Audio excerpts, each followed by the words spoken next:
السلام علیکم ورحمۃ اللہ وبرکاتہ۔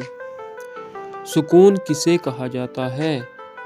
سکون دراصل اس کیفیت کا نام ہے جو انسان کو خوشی یا غم سے اتنا متاثر نہ ہونے دے کہ اس کے اخلاق و کردار، روزمرہ کاروبار اور انداز و اطوار میں کوئی نمایاں اچھی یا بری تبدیلی واضح ہو جائے۔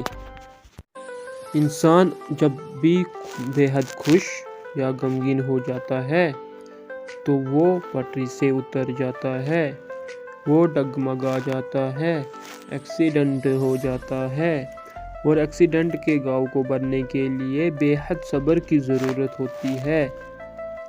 انسان اگر خوش اور غم میں بیلنس کر لے تو وہ سکون کو بے حد آسانی سے قابو کر سکتا ہے۔ انسان کو اللہ تعالیٰ نے اختیار کے ساتھ پیدا کیا ہے۔ انسان اگر چاہے تو وہ سکون کو پا سکتا ہے۔